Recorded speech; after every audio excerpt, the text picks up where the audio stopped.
Okay, good morning, everybody. My name's Paul Dennett. I'm the elected mayor for the great city of Salford. Welcome to all of you to Salford Lads and Girls Club. Here in the city of Salford, we're really privileged to have such an iconic space within our city. An institution which, despite the challenges of the past 14 years, continues to thrive and grow from strength to strength. And this is thanks to the amazing work of our residents, our local community, and our volunteers that make this institution what it is. And I'm really, really pleased that Andy has chosen Salford Lads and Girls Club to launch his campaign to continue as the Mayor for Greater Manchester. Now, while much of politics is about bread and butter issues, wages, transport and housing, it's important that we don't lose sight of those things which give our lives real meaning and happiness. What I'm talking about is culture, community, society, and great institutions like this. To quote the American suffragist Helen Todd, "The worker must have bread, but she must have roses too." And I may be biased, but there are very few places better served when it comes to cultural institutions than Greater Manchester. With this amazing club, our sporting teams and institutions, theatres, galleries and museums, and obviously our unrivalled music heritage. Now, on to Andy. Andy was first elected in 2017, and since then, 7 years, he has actually delivered for the people of Greater Manchester, delivered for our city region. And Andy, along with the 9 leaders and myself, have been able to make real progress on the issues that matter to the people of Greater Manchester, those issues which Westminster and Whitehall has neglected. So without further ado, let's take a look at some of those achievements in Andy's campaign video. Thank you very much.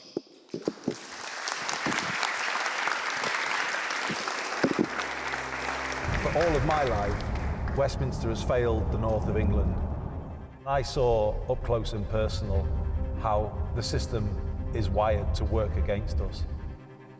Greater Manchester Police lost 2,000 police officers from 2010 onwards. Well, the people here deserve so much better. This has been an era when the country has been going backwards. It's been hard to make change happen. But all we've got to do is show a collective determination to turn that around.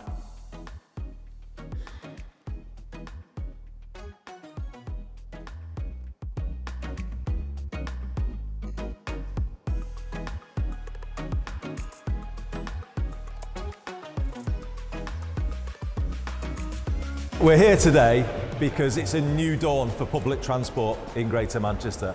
The B network has landed. It feels amazing to be standing here in the middle of Rochdale with the B network right there. Integrated, low-cost public transport for the people of Greater Manchester.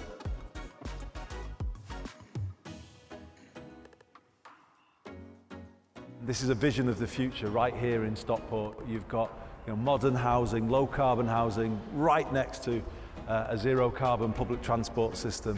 This is another vision of the future in terms of what we need in Greater Manchester. These homes will be cheaper to rent and cheaper to run. We need to build more homes like these, thousands and thousands of them. We need a Greater Manchester Good Landlord Charter to drive up standards in the private rented sector. We need that right for our residents to request a property check so that they're empowered to do something if their housing is not right. As I get ready to put myself forward for a third term, I think about whether the kids growing up in these houses who can see those skyscrapers from their bedroom window, whether they think they have a future in that city. Is it for them? And for me, my new mission will be, if re-elected as mayor, to give them a path to those places. We're going to bring in the MBAC, the Greater Manchester Baccalaureate, an equal alternative to the university route, and that is going to give every young person growing up here in Salford and elsewhere in Greater Manchester a path to the success that we have, be it the city centre, Media City, or the other amazing places across our city region. It's been a hard job, I'm not going to say not, and I've had my ups and downs, and I've not got everything right, who does? But I've loved every minute of it. You know, making the changes happen just means everything to me. You know, I kind of went round all these places when I was growing up. I saw them in decline. So to be at this stage of my life now, helping bring them back round, I just can't tell you what that means. So this is me. I'm Andy Burnham. I'm standing to be your mayor for a third time. I'm asking for your support again. On Thursday, the 2nd of May, vote Andy for mayor.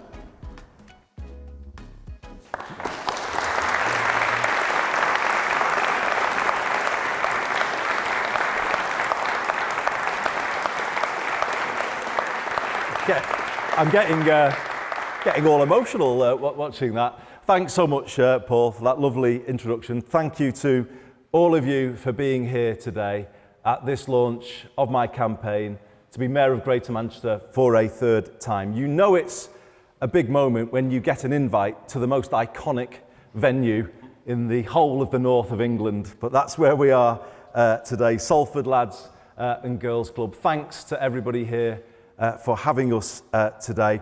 Now, if you don't leave here with inspiration, with some new ideas for the future, at least you've got to leave here with your Smith selfie. And I need to see them all on social media later to prove that we've launched the campaign.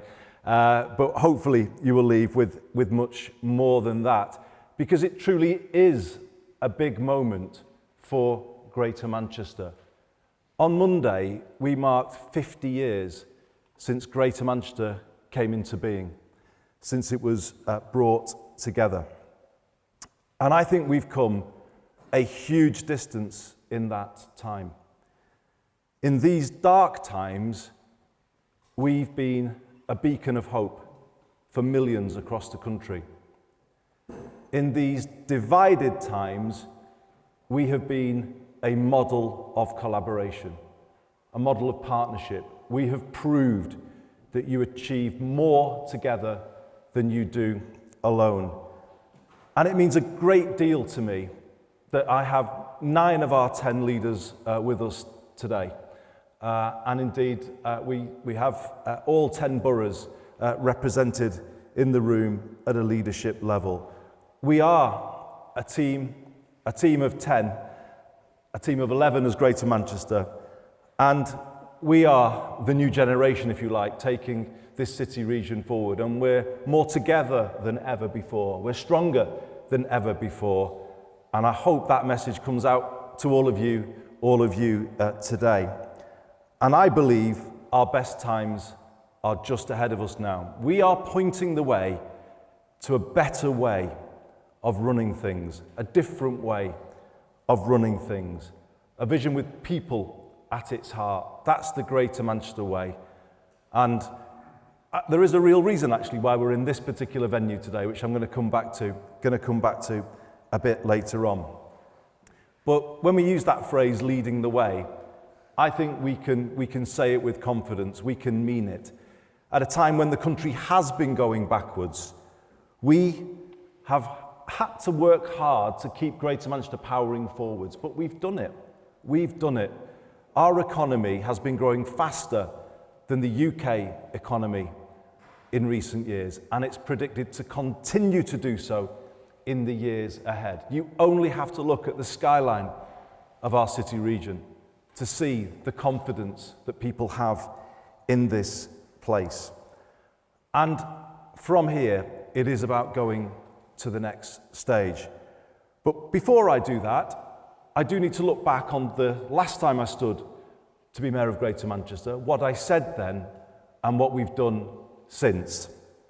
So people will remember that concerns about Greater Manchester Police were very much to the fore at the last mayoral election.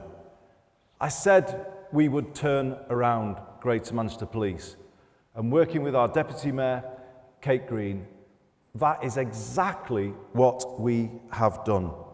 According to His Majesty's Inspectorate of Constabulary, Greater Manchester Police is now the fastest improving police force in the country.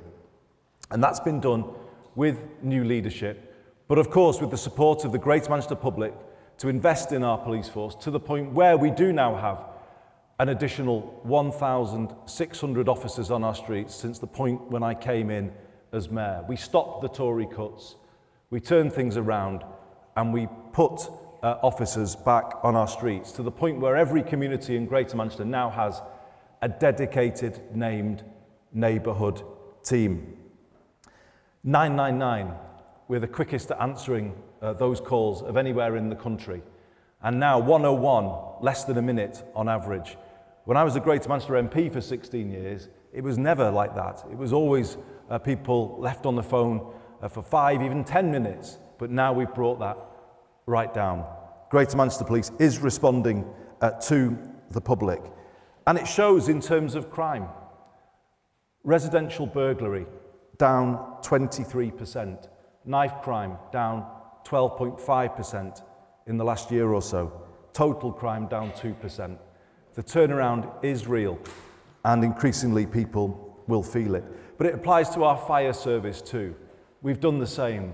We've stopped the cuts and we're building it back up. At this election, I commit to bringing through 2 additional pumps to Greater Manchester Fire and Rescue Service to set a new baseline of 52 across our city region.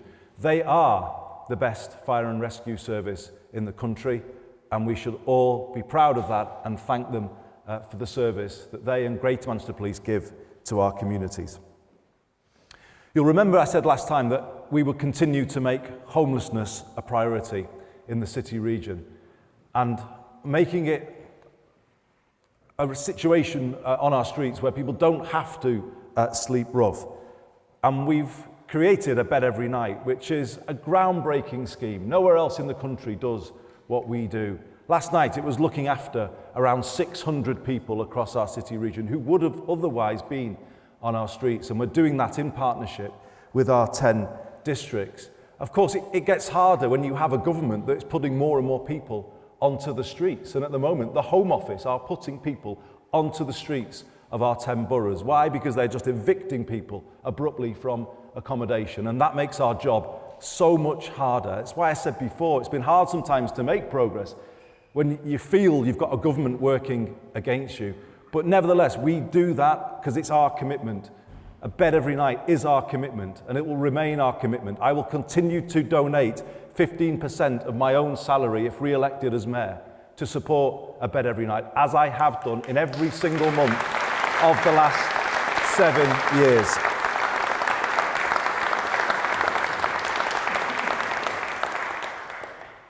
And that says something about who we are, what we are about. A bed every night will continue, and imagine how much it can do when we don't have a government that's putting people on the streets, but instead is working with us. And as you saw in the video, the big promise I made at the last mayoral election was to put our buses back under public control after 40 years of disastrous Tory deregulation of buses. 40 years when fares went up, routes were cut, passenger numbers fell. We pledged together to turn that around. And although it's been hard in a 3-year mayoral term, we have done it.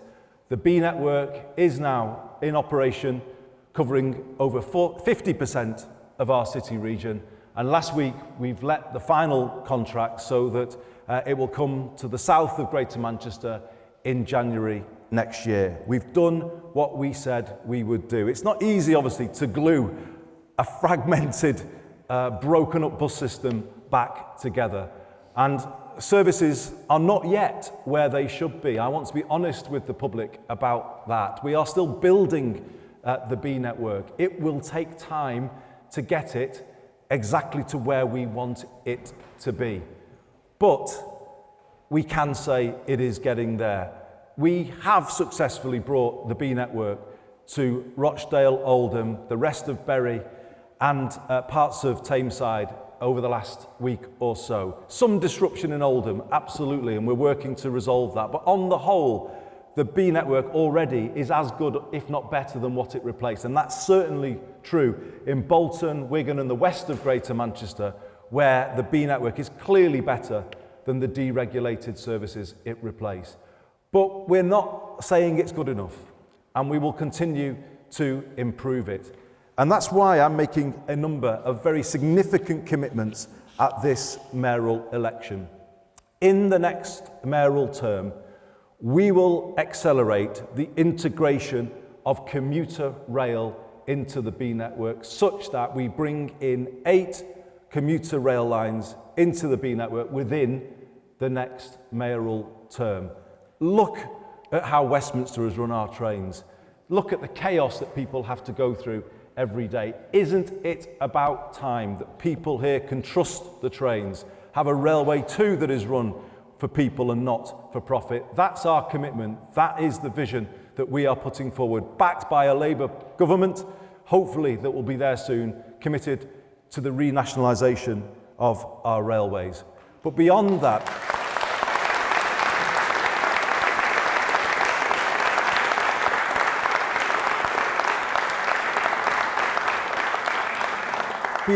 we want to make sure that the B network continues to help people bring down the cost of living and get about for less so that they can connect with the opportunities that are out there in our city region. So I am committing at this mayoral election to introduce a simpler, flatter fare structure for Greater Manchester from January when we complete the re-regulation of our buses. If you look at a weekly or a monthly or an annual bus pass, we will bring the cost down. The cost of a weekly will come down to £20. The cost of a monthly will come down to £80. For our 18 to 21-year-olds, building on the success of the Hour Pass, we will introduce a new half-price monthly for our 18 to 21-year-olds so that they can continue to make their way in the world. And while I'm on this theme, would you just give a shout out to Olivia Clark, who was with us today, who was the person who rightly shouted at me at my first campaign launch in 2017, saying that you needed to do more for young people and help them get around. You should give everybody a free bus pass. Well, Olivia, I was listening when you said that. I did do it, and now a new half-price monthly means that from 16 onwards, young people will have 5 years of low-cost or free travel so that they can make their way in the world. That is what Greater Manchester is all about, and we're proud of you, Olivia.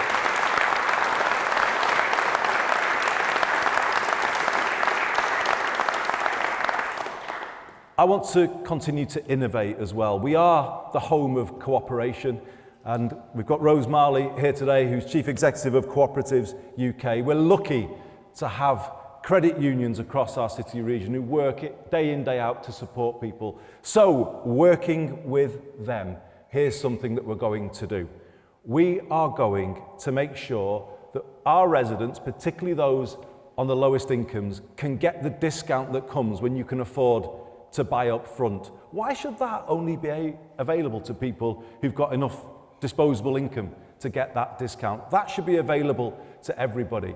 So if people will commit to an annual B network pass through the credit union, we are going to make sure that they can pay for it through interest-free weekly payments so that everyone, all of our residents, gets the benefit of the B network working with our credit unions. We're going to make the £2 fare, the capped fare that we've introduced, that's going to become a hopper fare.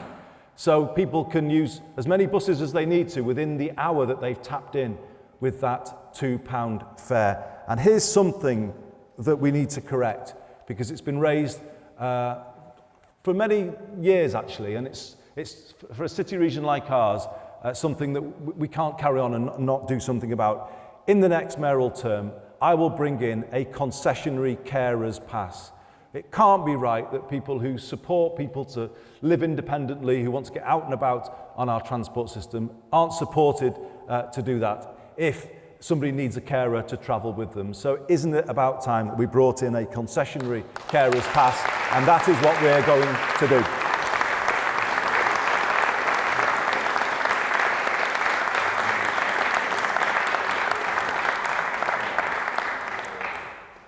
So I appreciate there may, to this point, have been skeptics of devolution. Is it worth it? Can it actually change things? I believe the fact that Greater Manchester has reversed 40 years of bus deregulation under a Conservative government, that is proof, if you need it, that the devolution, I should say, of power in Greater Manchester can make a real difference to people's lives. And it should give us all confidence, myself, our leaders, all of you together, to go forward and do even more. As Paul said, there are more things that Westminster has neglected that we need to prioritise. There are things that Westminster broke up and sold off in the 1980s that we need to glue back together again. And I believe we are in a position now where we've got the confidence and the capability to go forward and do it. We need to keep on fixing the fundamentals that have been taken away, that we now need to put back. And it's why I'm putting forward 3 new big ideas at this mayoral election. 3 new big ideas for a new term. Greater Manchester Housing First, GM Housing First, GM Livewell, and the Greater Manchester Baccalaureate, the MBAC. So let me start with housing. Our focus does need to move beyond transport to make housing at the centre, put it at the centre of everything that we do. If re-elected, I will declare Greater Manchester the UK's first housing first city region. What does that mean? It means together we set a new mission to fix the housing crisis within the next 15 years. And we bring the same energy that we've brought to the reform of public transport to improving housing for every single person who lives in Greater Manchester. So we will bring in a Greater Manchester Good Landlord Charter. And for those residents who aren't lucky enough to rent a property from a landlord that's willing to go with that Good Landlord Charter, we will empower them with the right, the new right, to request a property check. And we will carry out those checks with our 10 councils, of course, but also with the Greater Manchester Fire and Rescue Service, working with them to put more enforcement capacity into the system. And where those homes are found to be a risk to the health or the safety of our residents, we will not hesitate to serve improvement notices or indeed to use compulsory powers. I've got a clear message today for people who rent out properties in Greater Manchester. We know there are many decent landlords out there, and we recognise you. And in fact, the Greater Manchester Good Landlord Charter will give you a recognition that you can't get at the moment. People can't differentiate from one to another. They don't know who a good landlord is. So we're saying to our many decent landlords, we are going to give you that recognition. And by working with us on that journey of improvement, we will also work to give you more support. But I've also got this to say to those who will stand outside of that system and not do the right thing, and leave our residents in a position where their health or their safety is damaged. I need to make it very clear. The days of renting out properties in Greater Manchester that pose a risk to our residents or drag down our communities are coming to an end.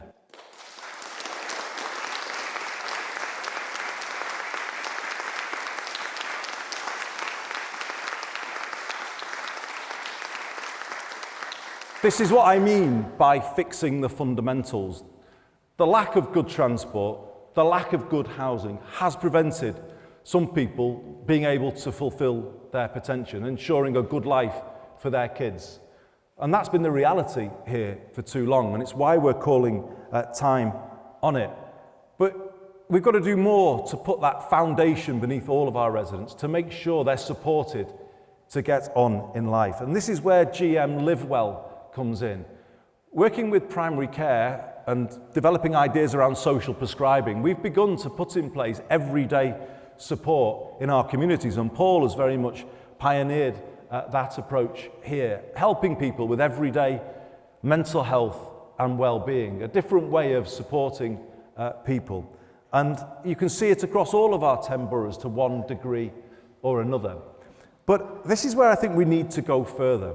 And I think it's about time to make a case to government to change the benefit system.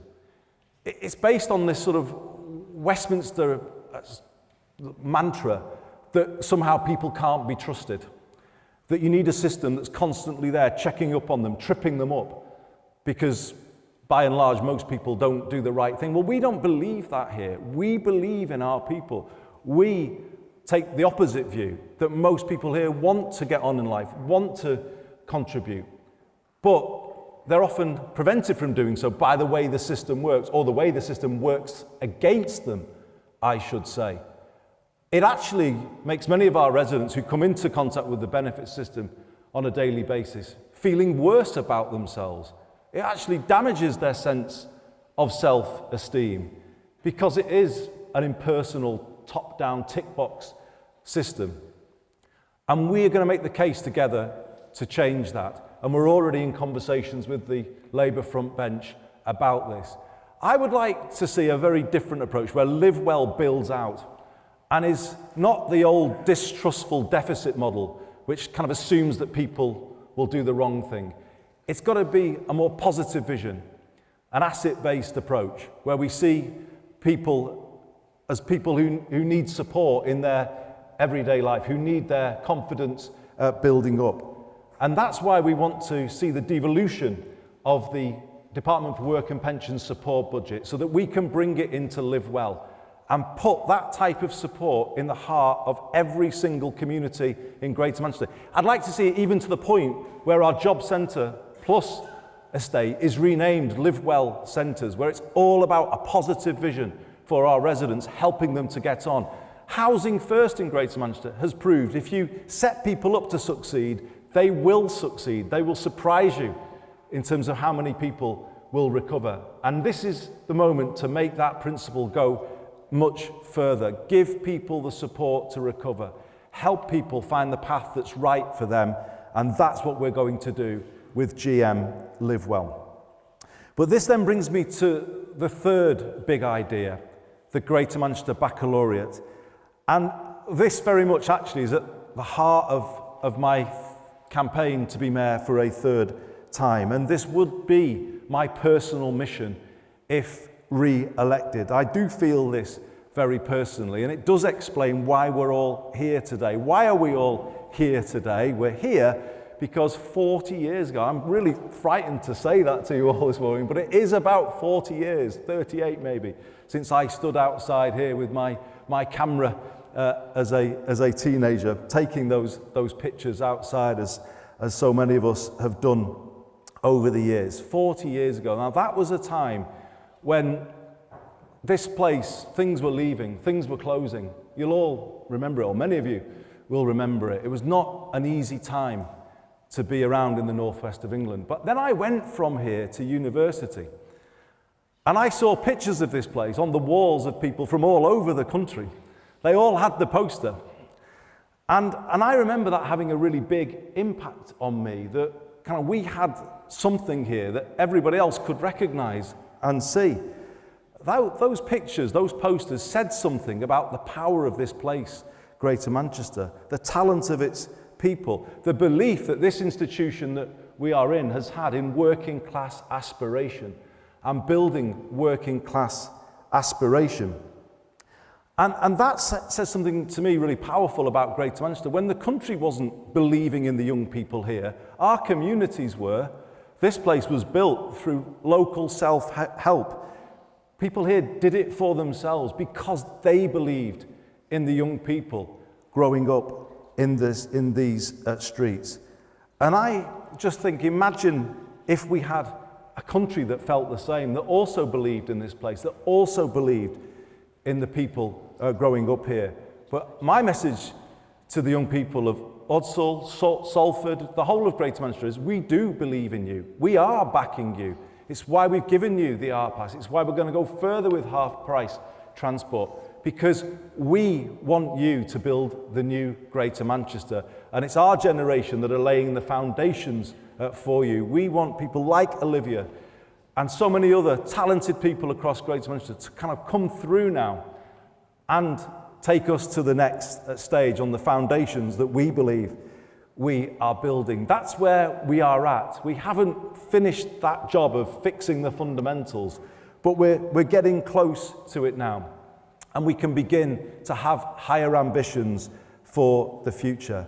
We've come so far, but we do now need to go further. And for me, the next bit of our story, the next kind of chapter for Greater Manchester is giving the kids who can see those skyscrapers from their bedroom window, wherever they find themselves in Greater Manchester, a clear path towards them so that they can see themselves working there. We haven't managed that yet, but that is our new mission, to raise the aspirations of every young person in every part of Greater Manchester, to give them that path, to give them that belief. We believe in you, and we want you all to believe in yourselves. The Greater Manchester Baccalaureate, the MBAC, is our most audacious ambition yet. But we are going to create an equal alternative to the university route here in Greater Manchester, so that everyone grows up with hope, everyone grows up with ambition, everyone grows up with a path before them, and everyone can see themselves being a part of this growing success story that is Greater Manchester. When we, as a city region,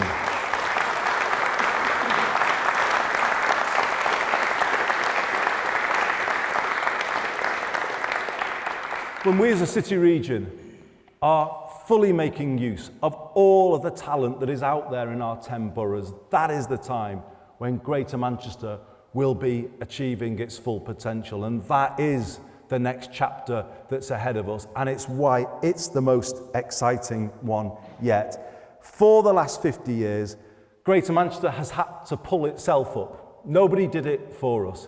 And there were many leaders before the ones in this room today and myself who actually laid the very early foundations. They had a belief in collaboration. They had a belief in unions, in teams of people working together, sticking together, and knowing that that always achieves more than working alone. They did it, and they started to pull this place up because of the way that they were, because of who they were.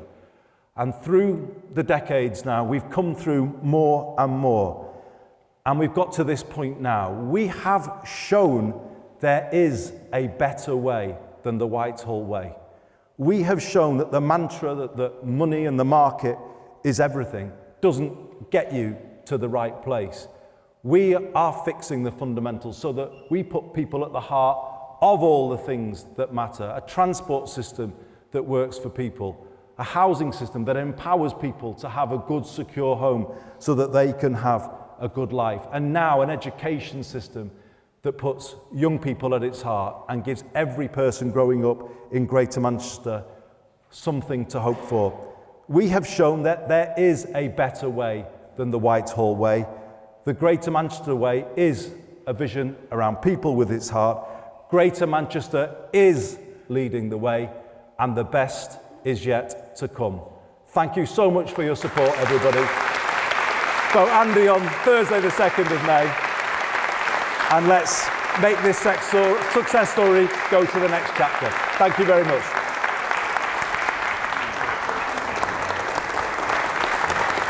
Thank you. Thank you very much, everyone.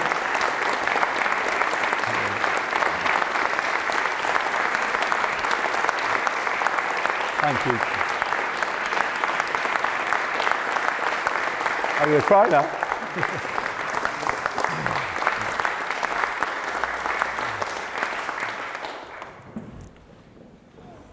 Are you going to field questions, Paul? Is that okay? Okay, now it's time for questions from the audience. So over to you if you want to ask Andy a question. I think we're taking the press and the media afterwards, that's what I've been told. Lady at the back over there. Okay, I'm going to give you the mic. There you go, we'll share. You think you're going to share it? Not a chance. So, I'm thrilled to hear about the bus pass for young people. Would you consider extending it to 25 for people who are care experienced? We've done it in Trafford. We've recognised care experience as an extra protected characteristic, and we are extending things like housing to age 25, access to housing. I'd love it if you could do that across Greater Manchester for people who are care experienced. Thanks. So I commit right now to saying yes, we will. We will.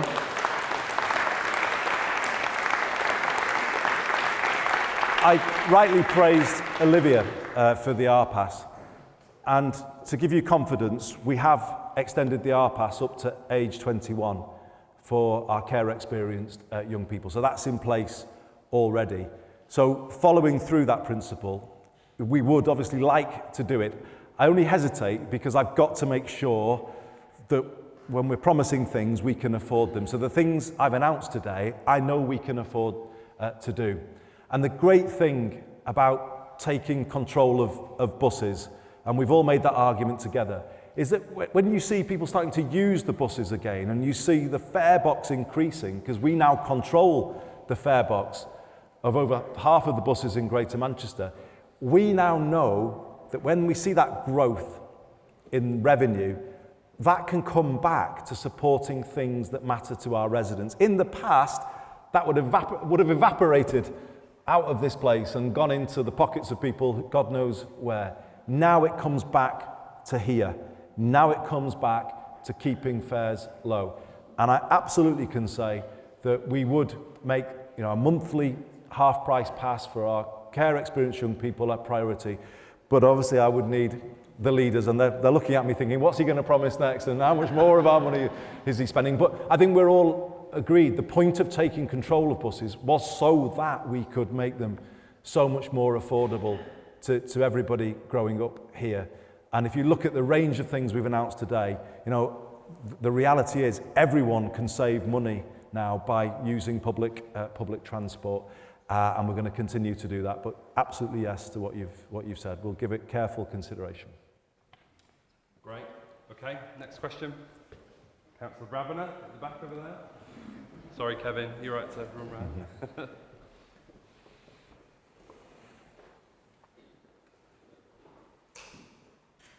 Hiya. Just want to say, Andy, thank you for everything you're doing about housing. I'm a passionate believer in building those council houses, as we're doing here in Salford. I know personally from talking to you over the years, you're against the bedroom tax. Can you keep up that pressure to abolish the bedroom tax on a future incoming Labour government? Thank you. Absolutely. Let's say it loud and clear. There should be no bedroom tax in a Labour government. None at all. And did you notice me claiming credit on the video for your council? Paul didn't let it go past without mentioning it. But lots of our boroughs are building council homes again. And the great thing about the homes I was outside that are very close to here are that they're not just cheaper to rent, they're cheaper to run. So they massively improve people's cost of living. And I do believe we need thousands more across the city region. And I didn't say as much about this as I should have done in my main speech. We do have a plan that Paul developed for 30,000 homes for social rent across Greater Manchester. And Jed is now working with us on it as leader of Tameside, but portfolio lead on housing.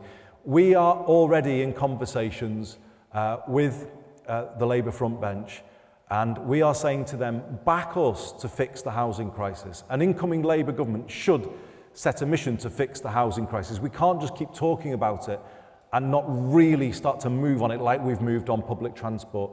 So we can't do everything that we would want to do on our own at the moment. But if an incoming government backed us to build those council homes, we know, because of some of the hard things that we've done, that we can find the land to build those homes. And that's why I do say this is a really exciting moment for us. We are set up to deliver, and with a government at our back, as we hope to have soon, we can see that change come to all 10 boroughs of Greater Manchester. I would like to see in the next mayoral term if we could build a significant portion of those 30,000 homes for truly affordable net zero homes, which would make such a difference to our residents' lives. But we do now have to kind of get serious about housing, everybody, and I know you all feel this too. So many councillors in the room who will know that you just get so many inquiries about housing, people struggling with their housing situation. That is got to be, a big part of what we're about from here on in. You fix the fundamentals. We've started with transport. We now move to housing, and that's why GM Housing First will be, a powerful new project at the heart of Greater Manchester. Okay. Next question. Sorry, I'll come to the gentleman at the back, and I'll come to you. Sorry, Kevin. There we go. Yeah. Where I live, like in Middleton, like on Langley Estate, I've been a youth worker for 37 years now, and what I've noticed, Andy, is lots of young people, more than ever, being excluded from the schools. Listen, I do understand schools have to get a certain degree, to get the money. But what's happening, we're having lots of young people, sometimes, who are not naughty, Andy, who may have issues, which are, based around, the way they think and the way they feel. They're being put to the streets. So what we need to do, we have to make sure that we take these posters out from schools which saying how great we are. Because, listen, I'm not knocking the schools. The schools have a big job to do. But what I'm saying is we have to make sure that those young people who I've seen over the last 5 or 6 years walking the streets, doing nothing and getting involved in stuff that they shouldn't. Well, again, another really pertinent point. And I'll be honest, I've never been a fan of the academisation that we've seen run right through English education in recent times. I'm not saying there are not good schools that are academies, but what I do see is an education system that is not as accountable to communities as it should be. And what I also see is an expulsion rate that's too high across the 10 boroughs of Greater Manchester, and that goes against everything I've said today about a path for all kids. I don't think it can be right that too many find themselves in a pupil referral unit where they kind of feel like they're second class. How can that be right? It isn't right as far as I'm concerned. And then you add to that the system that we've got in English education. You've got the academisation, and combine that with the English Baccalaureate, which is the measure that schools are used, that Ofsted uses to judge schools. That is based on the university-favoured GCSEs. So you've got the whole system built for some kids, not all kids. And that explains why some lose their way in the middle of secondary school, because they can feel the system is not speaking to them. So it is structural partly, but it is also about having a curriculum that works for everybody. And this is where the MBAC comes in, because it will focus on the GCSEs that employers most value, and then give a path to kids who don't see one at this moment in time. But I would want to see change under an incoming Labour government. I personally believe schools should be more accountable to local communities, and I would like to see more council involvement in managing the placements across any district, and ensuring that the exclusion rate is not too high. I go back to when I first stood as mayor, and when Olivia first shouted at me. She didn't need to convince me too much though, because for me, lifting the aspirations of our young people is got to be mission critical to what we all want for Greater Manchester. We've got to have every young person growing up here with hope for the future. Currently it's 4 out of 5, but it should be 5 out of 5, shouldn't it? Everyone should have hope, shouldn't they? in their middle teenage years. At the moment, we've got a system working against them, as we've had a system working against working class aspiration across Greater Manchester. That's what we're trying to fix, and that's why we're here in this amazing place today. And there was one final promise that I'm going to make actually in relation to the manifesto, which I didn't make when I spoke. I think we need a place like this in every locality, in every community across Greater Manchester. There should be a safe space everywhere for kids to go every night. Not every young person feels safe in their home or in their community, and they need somewhere to go. And working with Deputy Mayor Kate and our violence reduction unit, we want to see a safe space everywhere, working with partners across Greater Manchester. This is about putting in place the building blocks, isn't it, to achieve good lives, kind of hope for all of our young people. And everything I'm talking about with the MBAC will not come to fruition if we don't respond to the point that you made. Just in the same way as other things have been broken up and fragmented over the years, the same has happened to English education. We've had an obsession with the university route to the exclusion of everything else, and we need to start getting hold of it again and start making it work for all of our young people, and we will.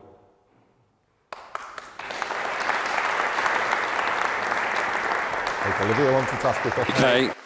Okay, we've got room for 2 more questions, so I'm coming to you and then someone else. Promise I won't shout this time. So I guess with the Owl Pass, you've shown that you can successfully work with young people to create initiatives that benefit our futures. With the GM back, how do you plan to work with young people so that they're able to create that path rather than just walk down a path that's created for them? Absolutely, Olivia. As always, a good question and a good challenge. The MBAC has to be built with people. If it's just another sort of top-down thing dreamt up by, Eamon leads on skills. Eamon's right next to you, so challenge him as well by all means. We've got to build it with everybody. So we've got a massive event actually at Factory International Aviva Studios in June, where we're bringing all of the schools together and businesses, and we will absolutely have the voice of young people in that room. We want to build it with everybody and make sure it works for everybody. But at 14, it is about giving young people a sense of self-worth and esteem that doesn't come, I think, through the current system. Why is engineering GCSE excluded from the English Baccalaureate? Why is music GCSE excluded from the English Baccalaureate? Drama GCSE, art and design. We're a creative city region. How can it make sense to exclude those subjects from what young people are encouraged to take at school? It can't make sense. And this is what I mean about, in answering that kind of point, an education system that's there for everybody, not for some kids, for all kids. But we need your help to do that. And beyond that, Eamon and I have set out 7 gateways at 16 for young people to go through into the Greater Manchester economy, towards good technical qualifications, T-levels and work placements. This is where I want to get the MBAC by 2030, just so everyone understands. We now have a situation where there are work placements linked to T-levels. To me, we'll really get this where we want it, when at 16, having taken their GCSEs or just before, young people can actually apply to the company, in fact, that's going to provide the work placement for their T-level. That is when I think you really are lifting people's sights. You really are connecting them to opportunity. So what we want to build through the academic years is a number of T-levels and other technical qualifications that have those work placements, those named employers, the big names of Greater Manchester. So all young people can aspire to work for them and other companies, big and small, across Greater Manchester. But we need to do that with young people. And actually, it will never be fixed. The MBAC will evolve and it will change according to what young people want, and it's critical that it works for them. But the first feedback I've had from head teachers in Greater Manchester who've been given our kind of draft ideas are they're saying, this is great. We've waited so much time for this. And I think now we have to have the courage of our convictions and go forward and absolutely stick to our guns and bring in the Greater Manchester Baccalaureate, the MBAC, and it could be a game changer for so many young lives in Greater Manchester.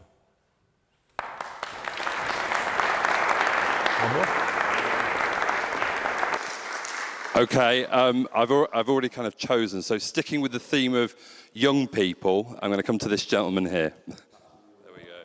Thank you. Hi Andy, I can't wait to talk about your pledges on the doorstep because I think they're really good. One of the questions I wanted to ask you, in Middleton, where I'm a councillor, our public transport really isn't the best. We've got Millshill train station, which is right on the border of Chadderton. The trains have been cut to only once an hour. We've been promised the Metrolink for many years, and I'm just wondering if there's any update on that, because we do feel cut off, you know, from the rest of Greater Manchester. Thank you.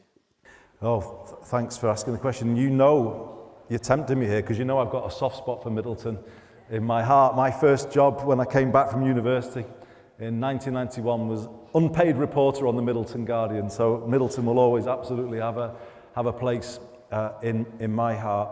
And more than that, you know, obviously we've got Neil here, leader of Rochdale, got Arouge, leader of Oldham, Eamon, leader of Bury.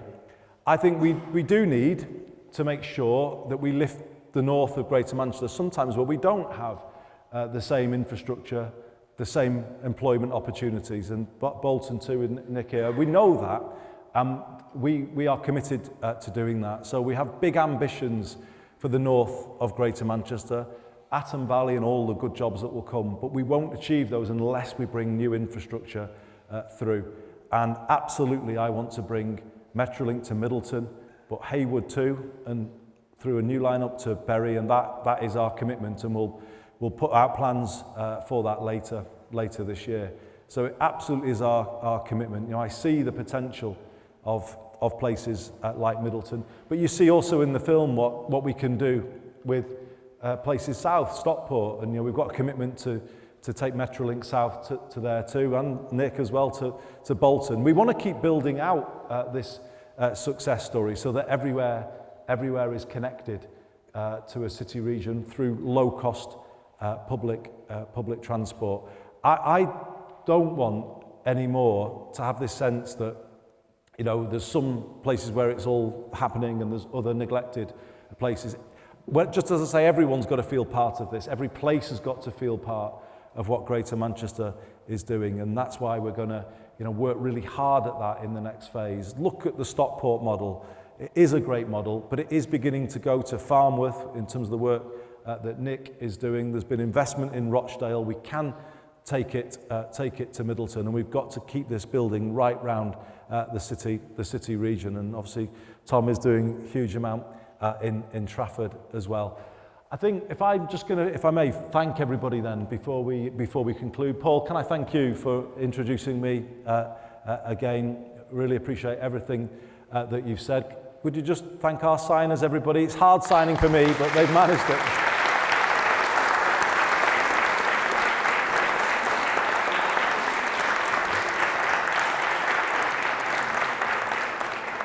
Thank you very much.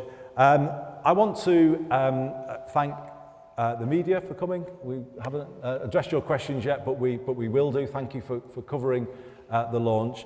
I'd like to thank Rebecca Long-Bailey, one of the local MPs here in Salford, for being here today. Thanks, Becky, so much for supporting today's launch. Our leaders, and we've got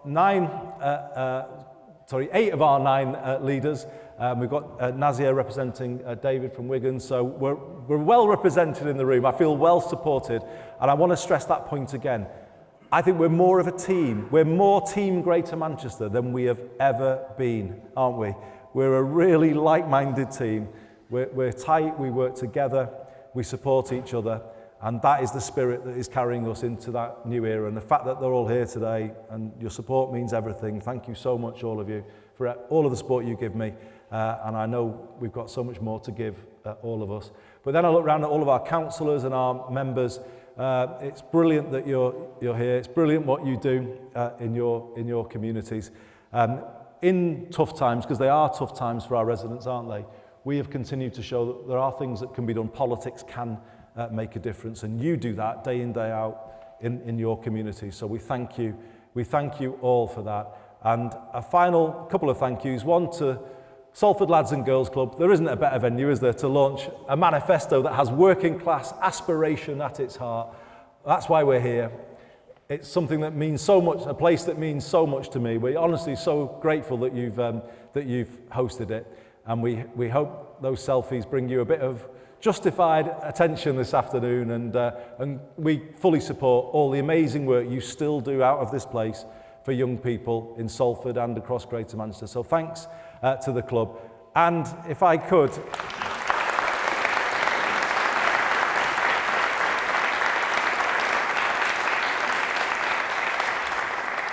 as you can see, I've got a brilliant campaign team who are working the cameras and doing the sound today, who look after me and support me in so many ways. I'm grateful to have them, but it wouldn't be right not to recognise the legendary Kevin Lee in the room before the long-suffering,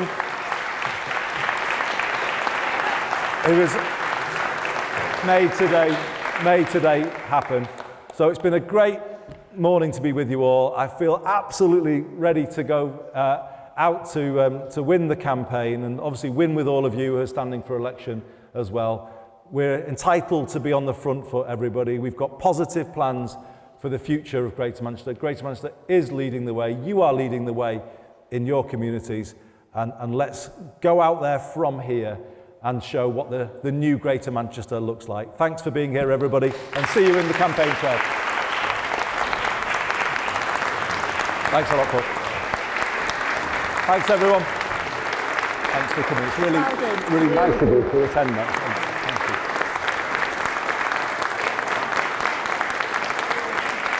Thank you. Thanks very much.